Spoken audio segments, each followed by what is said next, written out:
We're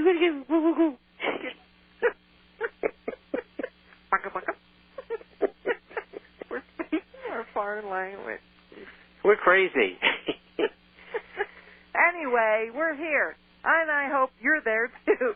Good afternoon, ladies and gentlemen. You're listening to Financial Survival, sponsored by Discount Gold and Silver Trading, 1-800-375-4188. That's 1-800-375-4188. I'm Melody Cedarstrom, and again, thank you for joining us. What is today? Today's the 5th of August. The 5th is a bottle of whiskey. Oh, I only get the gallons. I don't know. Oh, my goodness. And, what year is this? 2009. See, I've had my gallon already. 2009. And thank you for joining us this afternoon. And again, we do appreciate you, and we appreciate your support. And this weekend, I was telling Bob prior to the program, is not Bob Chapman's seminar, but Pastor Butch Paul's seminar down there in Summersville, West Virginia. Boy, is it going to be hot down there. And but he's got a lot of great speakers down there. So if you have an opportunity to get down there, make sure you do. I don't have the list of speakers. I get my 15 minutes of fame down there, but he's going to have Sheriff Richard Mack, Alan Keyes, Catherine Albrecht, Derry Brownfield, Debbie Kidd, McGlam, Mars, Tex Mars, Joyce Riley, Joan Beyond, and he has me down there too. So, it'll be a great weekend. Lots of fellowship down there of people of like mind, and so if you can get down there, please do. But we'll fill you in next week. Visit our website at discountgoldandsilvertrading.net is our website. And if you want to call down there and get a ticket down there, its phone number is 304-872-3722. And if you have any questions today for the program, you can email us at discountgoldandsilver@yahoo.com.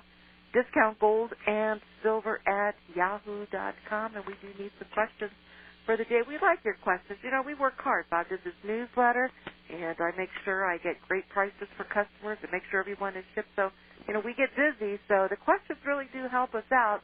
And so we do want to thank each and every one of you. And again, if we miss one, always make sure that you send them again. And don't get upset at me. I just don't like it when people are mad at me. Gold today. You can't be mad at gold today. It was down 260 at 966.10. Silver managed to be up today, up 9 at 1476. And we have platinum up 18 at 1295. And let's see, palladium was at 280. And the dollar was up all day until late. It managed to continue to slide just a little bit more. And we have Robert Chapman, as you've heard from the beginning of the program, making all kinds of funny noises.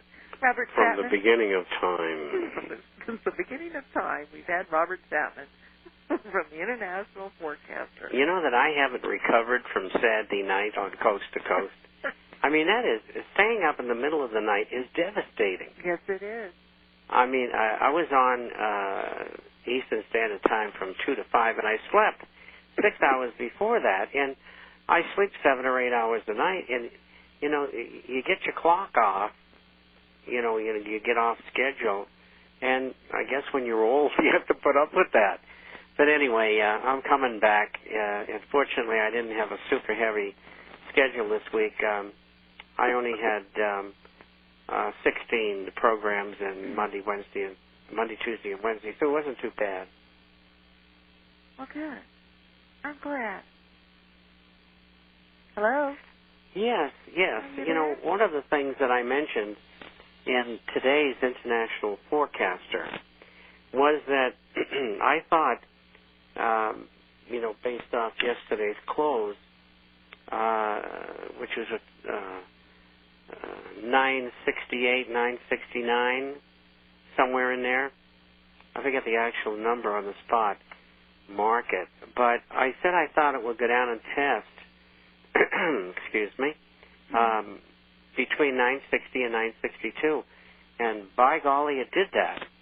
And that was good because it came right back, and gold was really strong toward the end. In fact, the shares were down, and last I heard, Agnico Eagle is kind of my signpost, and it was up like 10 cents on the day. And so I think the test may have been done. Now, we may get 2 or 3 more tests, but I don't know. You know, I'm getting information out of New York, London, and the Middle East that something big is coming. And I just got news of some kind of contracts that are being done by a major international corporation, and they're putting in their contracts that if there's a dollar devaluation, this, that, and the other thing is going to happen. And so I guess my call that, and this was on May 15th, that the dollar would trade down to 71.18 before the end of October, and that there might be a bank holiday. I think the first part may be a lead pipe cinch. The second part, a little dicey, because when I put that out, a number of other, not a lot, but a number of others followed me, like Harry Schultz and Jim Willey and this Cliff fellow who knows me, but I don't know him, but that's okay. We'll call him a friend. And so there's other reports I've read, but, you know, only 10 or 15. And evidently these have gotten wide dissemination, not only in the United States, but throughout Europe and the Middle East. And we have a number of subscribers in the Middle East. And so I think we've really hit on something here. There are those who think devaluation will be more quick, and like, you know, in the fall. And I don't think so. You know, I think they will defend the dollar at 71.18. They've got to have the Chinese jumping all over them, and the Japanese aren't happy, and neither is anybody else.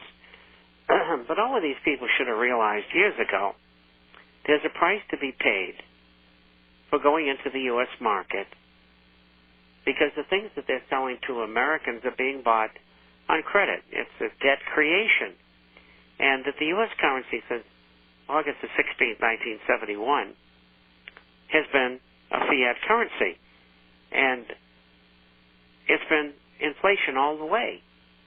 Now, these people, the Chinese, the Japanese, the rest of them, they all knew that. And it was the price that they were willing to pay to participate in the U.S. market. So they can't be totally disturbed. Another thing, which all of them did, twofold. Number one, they all deliberately devalued their currencies. They kept on doing it for years. Number two, they subsidized their industries. That is not a fair and level playing field. And, of course, Washington and the elites behind government, they don't care, because they were the ones who invested in or owned the transnational conglomerates that brought about the free trade, globalization, offshoring, and outsourcing that has destroyed our country. And so I don't feel sorry for all those who are holding all of this government paper. They knew going in, and if they didn't, they're stupid. And stupid people deserve to lose their money if they're not cautious. And so I think with this episode we're going into here, and I got to say this, and before I go further, you have got to buy gold and silver related assets now. You are not going to get another chance at these prices. I screamed this out at $470 gold, remember? Melody? Yes, I do. I said, you will never, ever see this price again. Not in your lifetime. And it bottomed out there and took off to 720, and you know what happened. But this episode is going to be the beginning of the realization of all these Pollyannas who believe this propaganda and all the other crap that comes from these illuminists running around in $3,000 suits, that this is it. This is the beginning of the end. Now, we're going to go through a couple of phases here. This is phase 2 of the great bull market, the greatest bull market of any bull market of all time.